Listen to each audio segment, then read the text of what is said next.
I acquired this old Graymark kit from the 1960s. It's an AM radio kit. It's got a nice little plastic case, and all the parts are here.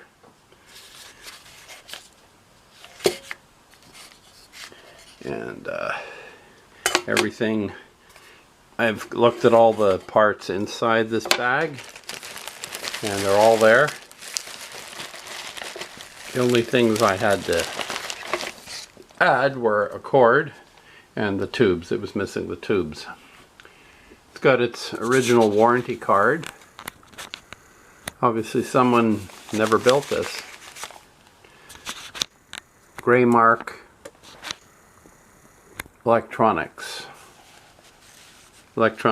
Graymark Enterprises Warranty Department, P.O. Box 54343, Los Angeles, California.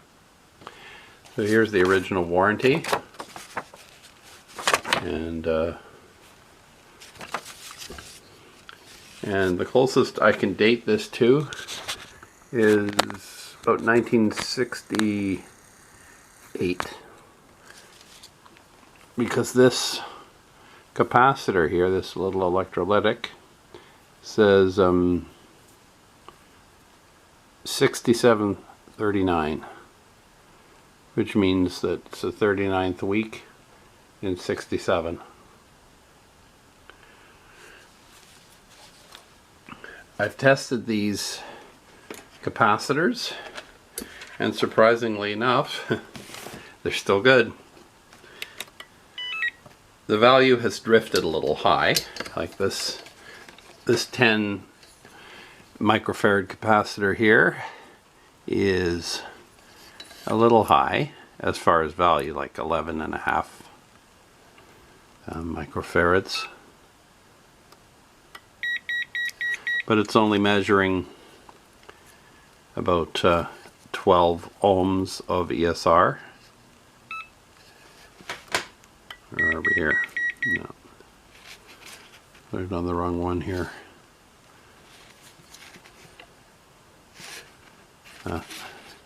That one is the...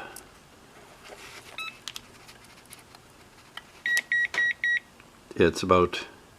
It says about 9 ohms of ESR, which is perfectly within the range it should be. Now this one, you've got two capacitors, two electrolytics, 150 working volts, and we go from, one is 20 microfarads and one's 40. So here's the first one, 0.75 ohms, and the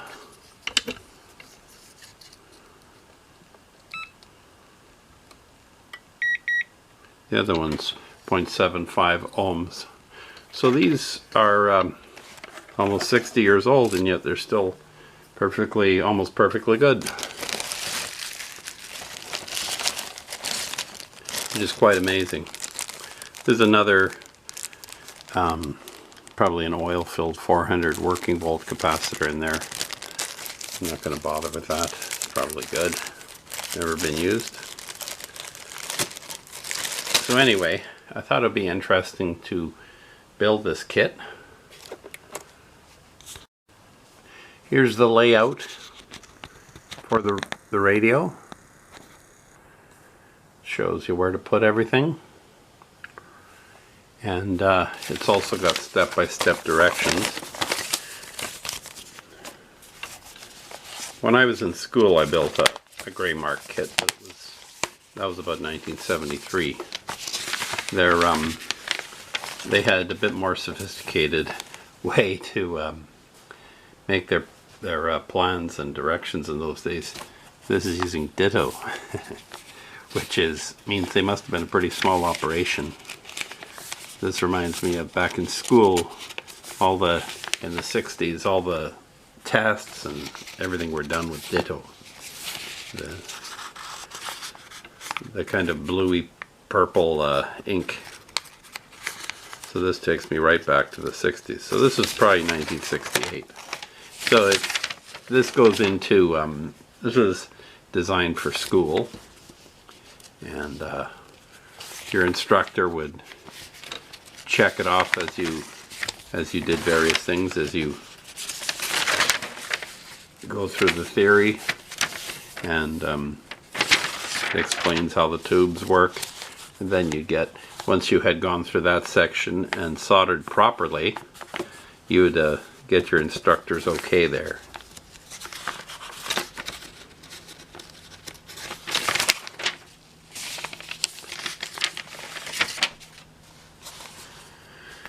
They were very good instructions, and they were well-designed kits. So this company, I believe, became pretty big, because there's a lot of stuff from Graymark still on the on eBay for sale. Some kits like this are still available. People never made them.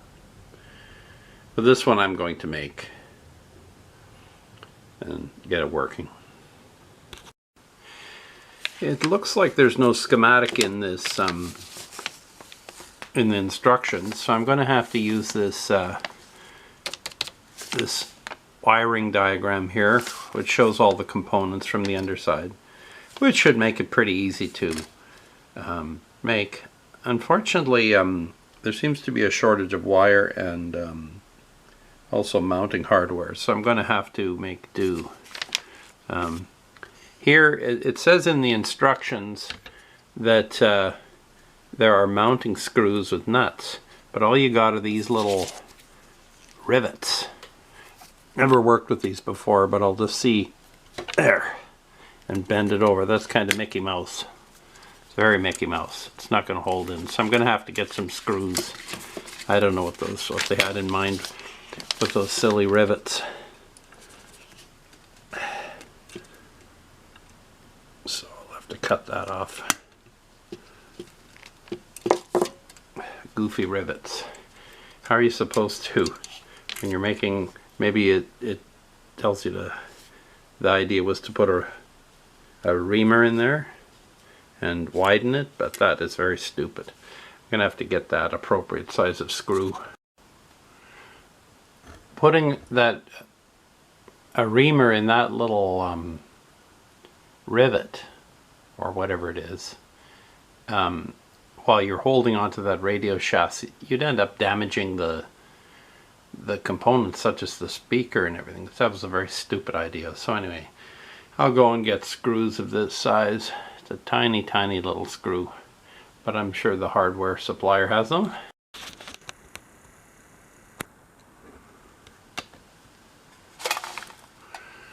Here we have a shot of all the parts, the tubes. There's the 5 tubes, tube sockets, oscillator coil, loop stick, volume dial and tuning dial.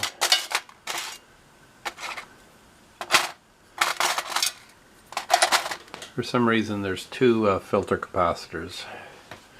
I don't know why.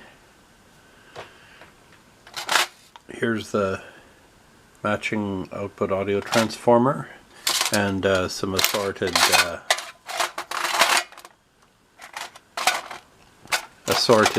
capacitors and such things, and resistors. So I believe everything's there. If not, I have everything. The only thing I have to get are those tiny little screws to mount the tube sockets.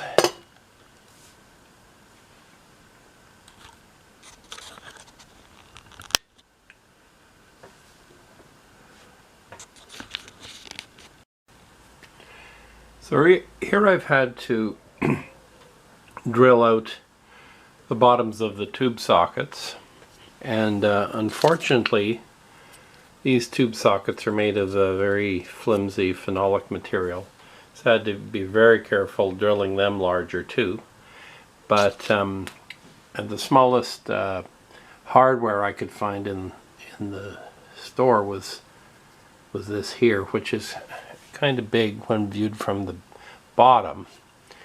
I've had to twist some of the leads out of the way but it shouldn't be a problem. I've been able to solder and make connections that are safe in much smaller spaces than this. So just by twisting and pulling over, these will be safe. This is actually the rectifier, the 35W4. So here I've managed to put all the sockets in. I used another size of screw because and nut because they were just too big for and they were shorting out to the pins.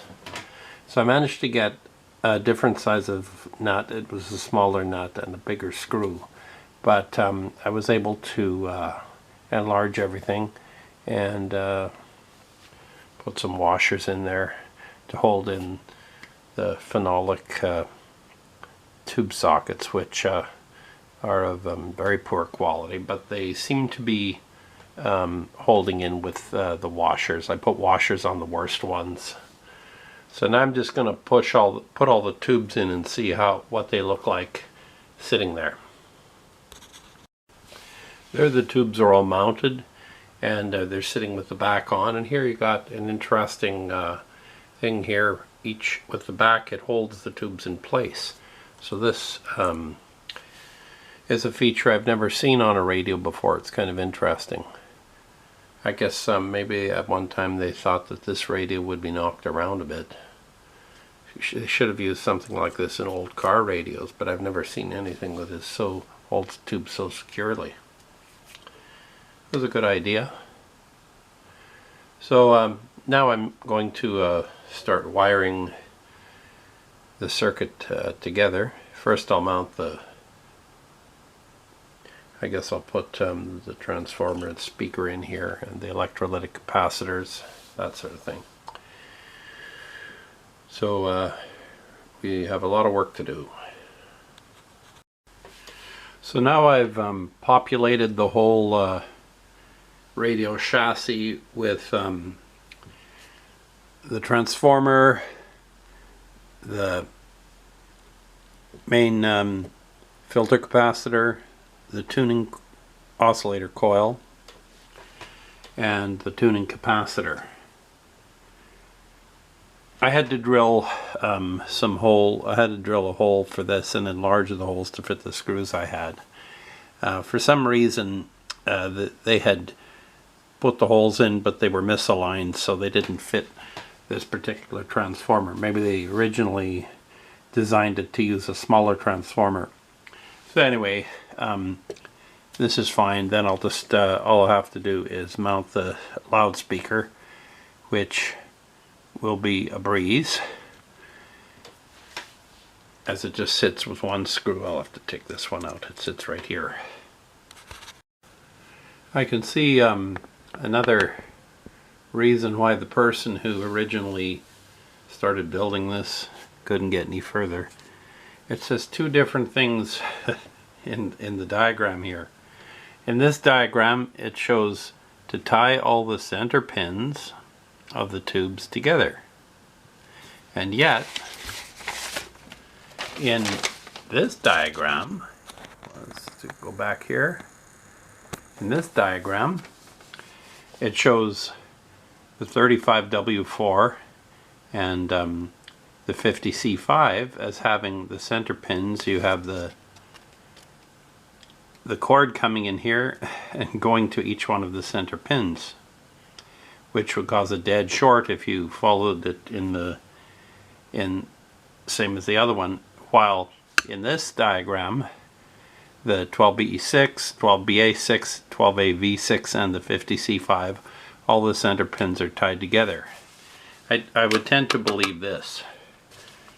Someone has made a glaring error here. So I'm just going to have to use some common sense here. So I'll solder all these together because I can see that they're being used as reference points, tying a bunch of wires or tying different points together. and I can see that this side of the 35, or this side of the, I guess this is it's not a chassis ground, but it's used as one side of the DC ground in this circuit, while the other side of the line cord goes up here through the switch, and then see where it comes out. Well, anyway, that doesn't matter. The last thing I'll do is put on the cord and plug it in. So this, and looking at other schematics of all American 5s, I'll figure out what's going on here and why the contradiction.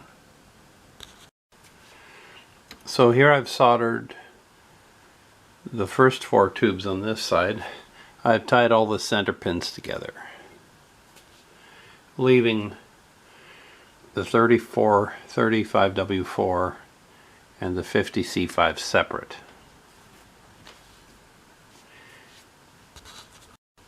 Another contradiction between the booklet and the diagram here is it says that the 50C5 and the 35W4, which are right next to each other in the actual diagram, the heaters aren't tied together. The heater of the 50C5 is tied to the 12AV6, which is there, but the other side is connected to 12BA6. But in the actual diagram, it's got the heater here of the 50C5 tied to the heater of the 35W4. So I'm wondering, was this another radio, or did they think that this would be better for reducing hum or something like that? I'll have to think about that one. Now there might have been another radio that diagram was designed for. This looks like the one that we have here, but the booklet refers to 2 IF transformers, and this one only has 1. So maybe this was a more cut down version of the other one. So I'm going to have to think about that. I think I've figured out what the problem is, why the booklet doesn't agree with the wiring diagram. It seems like this schematic that I've downloaded here was from the 510, and it is an AM super heterodyne radio with 2 IF transformers.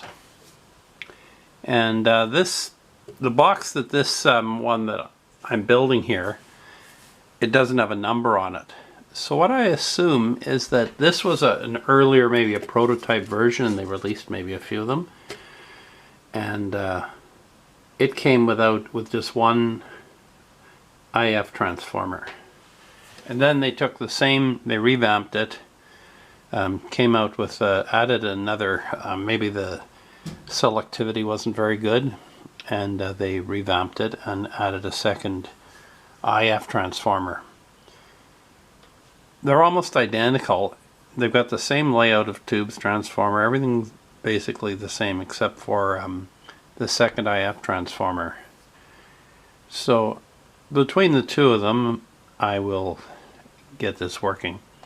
Incidentally, the 510 looked different to this one. It had the volume and tuning dials kind of side by side instead of up and down.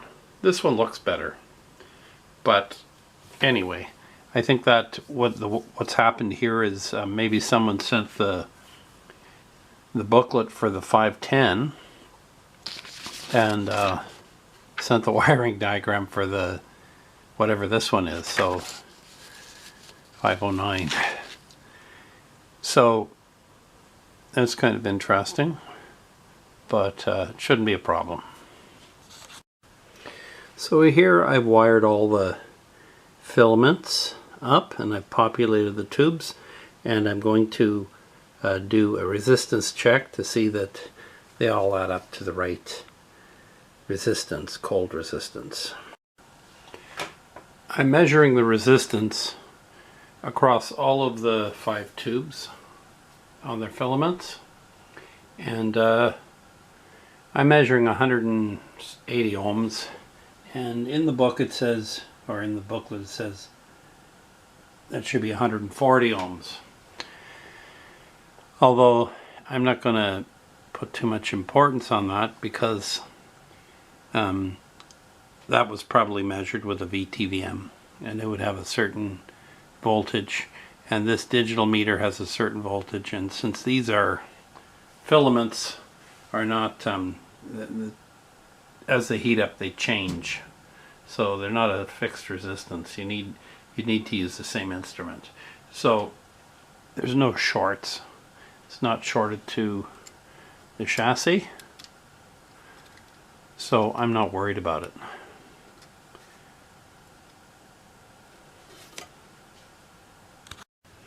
The next thing I'm going to do is wire in the switch power cord, and there's one capacitor. Yeah, 2 capacitors that go in that connect to that circuit. So I will put those in after I put in the cord and everything in the switch, and then we will plug it in and see if the tubes light up.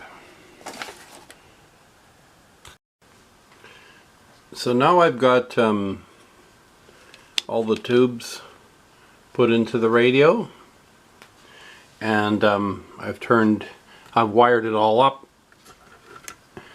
The cord is in, and all the filaments are wired up, all the tubes. Here's the B minus line, and so we've got to the point where I'm going to check to see the continuity, and it is 130.7 ohms, which is within what it should be in the instructions. Now I'm going to do a test to see if the tubes light up. I'll turn off the light and turn it on. See if I can get in there a bit closer so that it'll pick up the glow of the tubes.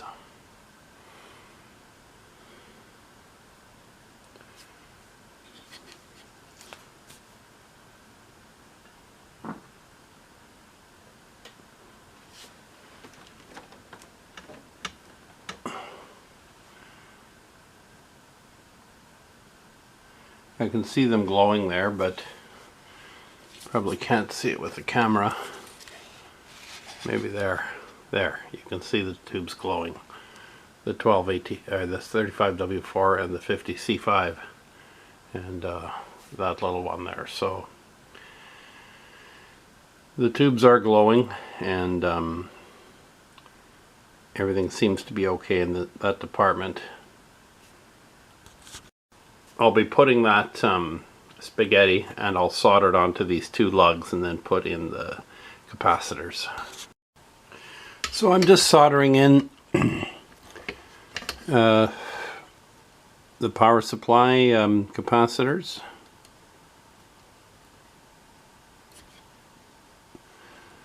And here we're soldering the negative portion of the capacitors. Let's put a little bit more on there.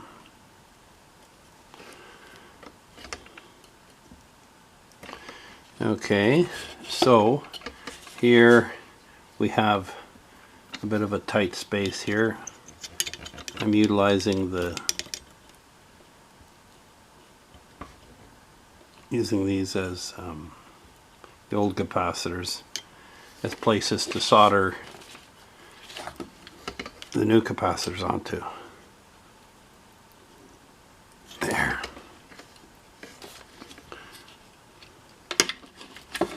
Okay, I think that looks pretty good. Now, this one last connection.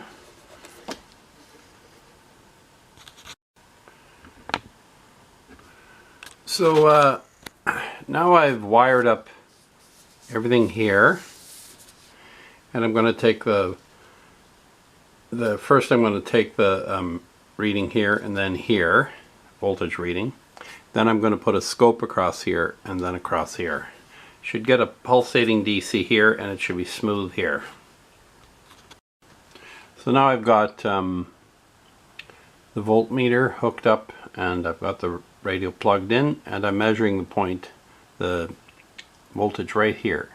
It's 166 volts. There's no current flowing through it, you're just charging two capacitors, so at the other one the voltage is 165 volts also. As you can see on the scope there, I'm taking the voltage reading right here at the end of the power supply, the second capacitor, and I've got 1.5 millivolts of ripple, and that's really good in a actual, let's see here,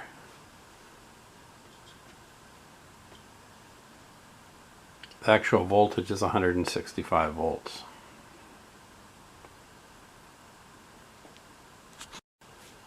You can see that it's 165.2 volts, and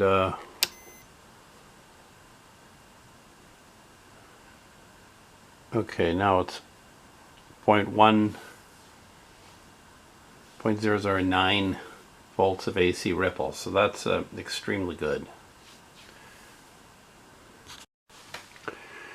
So the next thing we're going to do is hook up the 50C5 tube and the speaker, and then we're going to, once we got all this hooked up, we're going to see if it makes a sound in the speaker.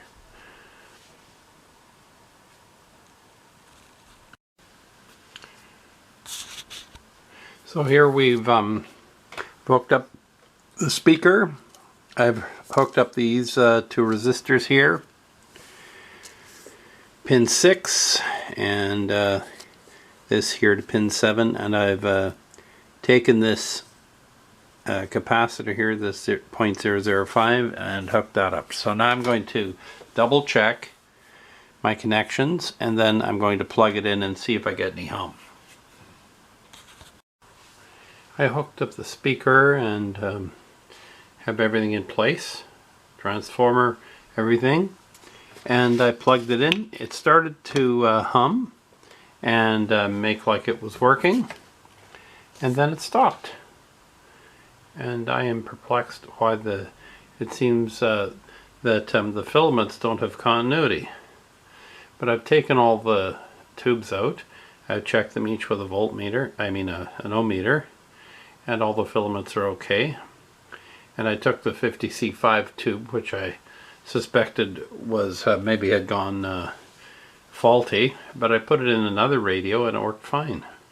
So I'm perplexed as to what this problem is. So I'm going to go through it and resolder all the connections. So here I got it working. It was just a tube that wasn't making good contact in the socket, and after 50 years that's to be expected. So here I'm feeding a 1 kilohertz signal into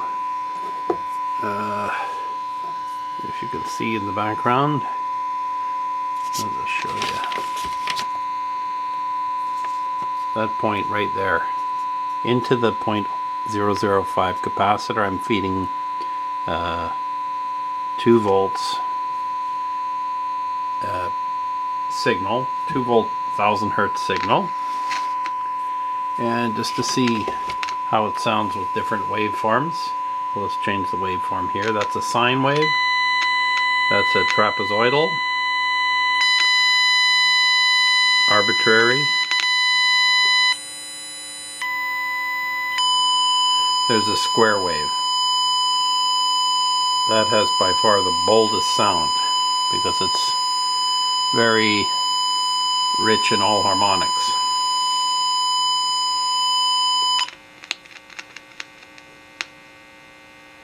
So there it is without any signal being fed into it, and sounds okay. So after, I'll take some steel wool to the tube pins, and then I will build the next stage.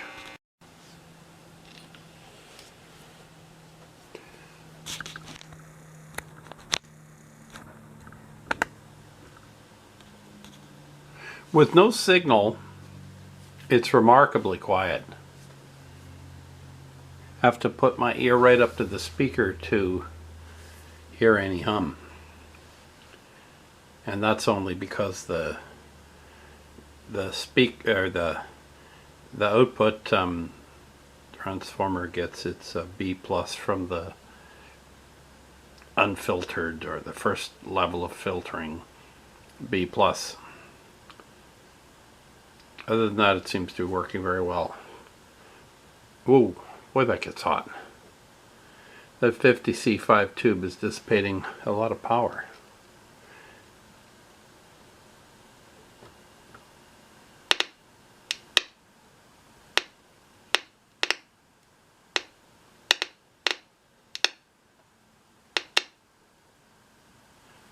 It can pick up the output from my fingers. Just a little bit of voltage that's there.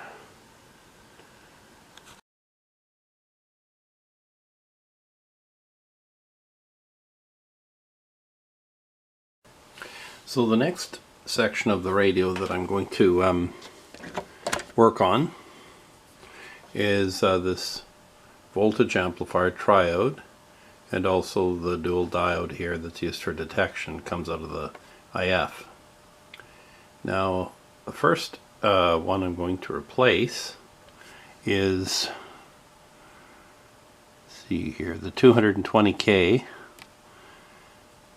from pin 7 down to the B plus.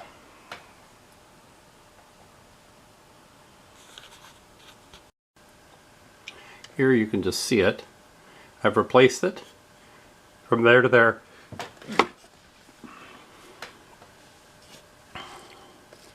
I was able to, there's pin 7 down there, and I was able to just attach it to the red wire there, which goes back to the B plus. I was fortunate in not having to span this whole part, which would make it very awkward to slip other wires. So the shorter the span you can do, the better in wiring up these point-to-point radios, or any electronics with point-to-point. Now we're going to wire from pin 7 to the B plus, is actually B minus, sorry, the 200 picofarad capacitor.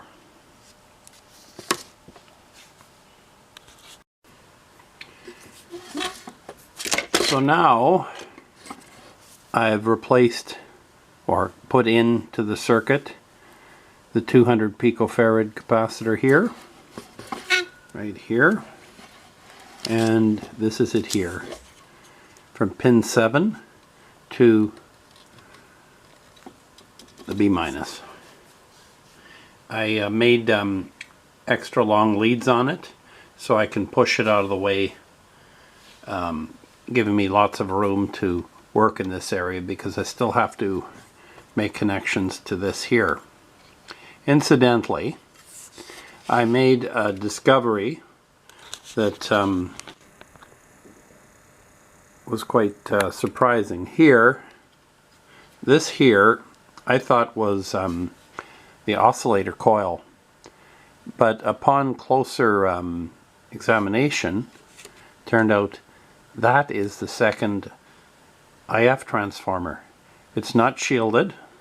That's why I didn't think it was an IF transformer. There it is, right here. And it can be adjusted. And here's the first IF transformer, actually, coming out of the oscillator. So, this here is this. So, the diode is connected to this. So, this radio is a 510. The schematic is accurate. The only things, this must be they made a modification, because this here is drawn in afterwards, and it's your oscillator coil. And in the parts that came with it, there was no oscillator coil. So I'm going to have to wind one myself. Fortunately, there's 3 coils on there, and the main one is 300 microhenries. The tickler coil is 1 microhenry, and the other one is, I can't make that out, 11 microhenries? No, 5 microhenries, or 5 turns. So anyway, I'm going to have to wind this coil. So once I get the radio all wired up, that's the last thing I'll do. So this must have been, someone must have sent this radio out when it, maybe it was still in the design phase or something. This was a prototype, I don't know. I can't really explain because it's got some extra parts. But most of the parts are there except for the loop stick. So anyway, I'm glad I've decided it's got a second IF, because I was wondering it wouldn't be very selective. It's getting to be very tight in there. I'm going to have to connect pin, let's see here, 6 and 2. And 2 is way down in there. You can barely see it. You can see it right there above my fingernail. Then that'll have to be attached to 2, which is right behind the yellow thing there. You can see 2.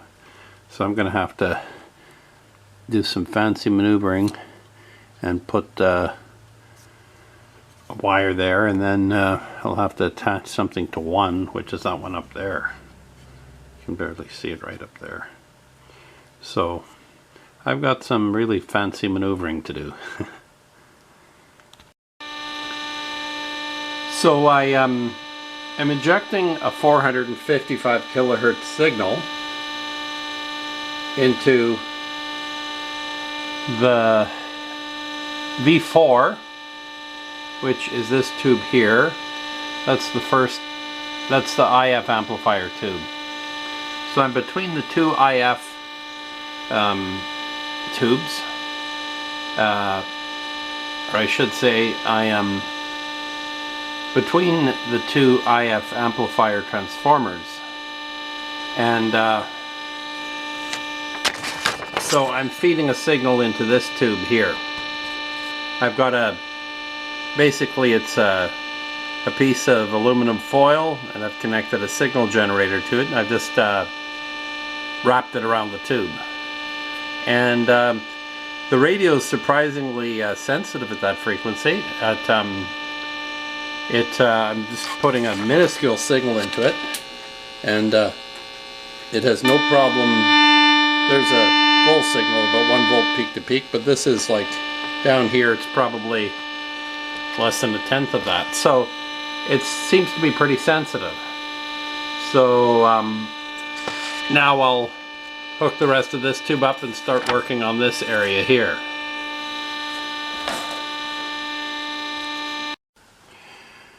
The radio seems to be working quite well up to this point. The only problem is the orientation of these leads has to be changed on the potentiometer.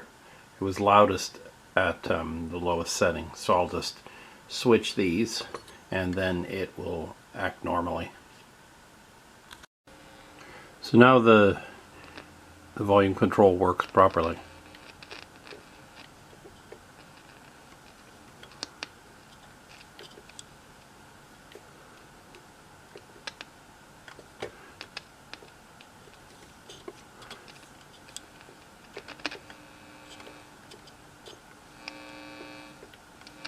It's in the right direction now. So now I have pretty well completed the wiring of the fourth tube, and all I have to do is now wire this one up. This one here, I've made every connection except this 2.2 AVC automatic volume control resistor. Everything else here has been hooked up. That connection to there, the IF transformer, has been made. This hasn't. So the next thing, I'm going to have to wire all this up, and I'm going to have to wind my own oscillator coil. So that will be a bit time consuming, but it is quite achievable.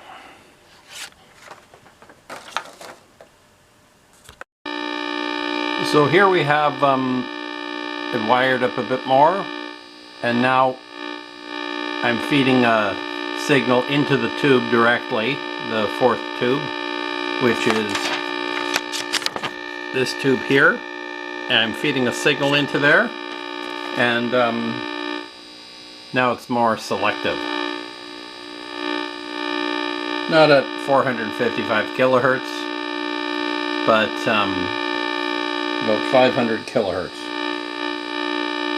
So that just means it needs to be adjusted.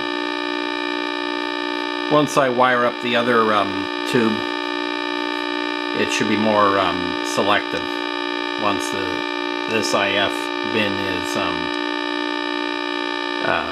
in place.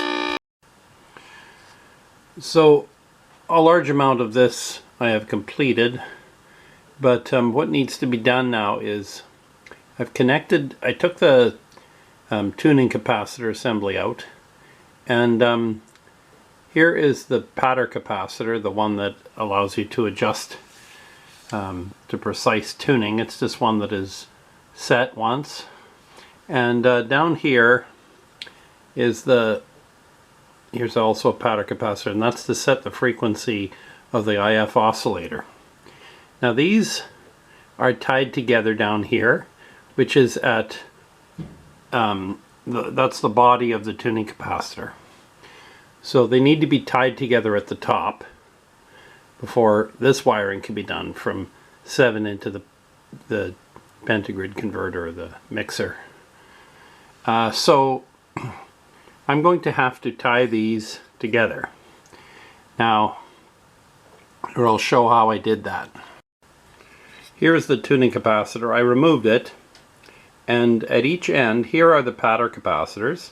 The smaller one is for the IF, and the bigger one is for the tuning capacitor. And on each side, on one side, is a connection to the large capacitor, and this is a connection to the small pattern capacitor. So those had to be tied together at the bottom. If you can see the red wires there, I tied them together, and then I put this tuning capacitor assembly back in. Now, right here is the loop stick. This is basically the receiving aerial. Now, one end of this has to be, this here is Litz wire. Multiple strands of wire, which are quite, takes a bit of effort to get them together, strip them and solder them. So I've stripped one end of this and I have tinned it. Now I'm going to solder it to this part of the tuning capacitor. Then these two will go to this tube's pin 7 underneath. There you can see I've made the connection with the Litz wire and the black wire to ground. Now we're going to connect this to pin 7 of the pentagrid converter. So the next thing I'm going to do, this here is all hooked up now. So this one here, this line here, the AVC line, has to be hooked up to this point. And that will be done. It will be hooked up to the other side of the loopstick antenna. So I'll wire that up now. But so here we have the AVG line, AVG or AVC. It's in here they call it AVC, automatic volume control. So one end, or the opposite end of the loopstick, is connected through the black wire to, you can see it here, comes through here and connects to that point there.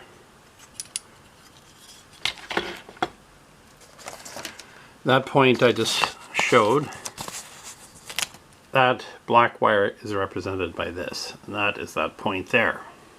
So now all I need to do is wind a coil for the IF oscillator, put that capacitor in and that capacitor in, and then we will have completed the radio. Then all we have to do is do an alignment. And if it works the first time, then we'll do an alignment and try it out. If it doesn't work, we'll have to do a lot of troubleshooting. But up to this point, it seems to be working fairly well. So now I'm just going to get a little focus there. I'm just going to verify that the AVG line is connected to the loopstick antenna and pin 17. So there, that shows there's continuity. Continuity from here to right along through the loopstick up to here, and then we can proceed to the next step. So I have a dilemma here. Here is the radio I'm working on with one IF bin, 4 tubes on this side and one on that side. And here is the real one, or the 510. It's got 2 IF bins, 2 tubes here, another tube in the back where the capacitor, where the electrolytic capacitor is in this one. And this is a square cutout in this one. And this tube, when you pull it out, you can see that it was meant to be a tube socket. So the place where the coil is here, which I originally thought, first I thought it was the oscillator coil. Then I said no, it must be an IF coil, because I've seen this done in some radios. I have a 1941 Philco where they just have like a half, it's like a half IF coil, and it doesn't fit in a can. But this never had that extra can, so now I'm beginning to think this was designed just to have one IF can, and this is actually the oscillator. So I'm going to have to disconnect this, and I'm going to try and put a little, I'm going to try and get a little transistor radio IF can and fit it in here somehow, so I don't have to do extensive rewiring.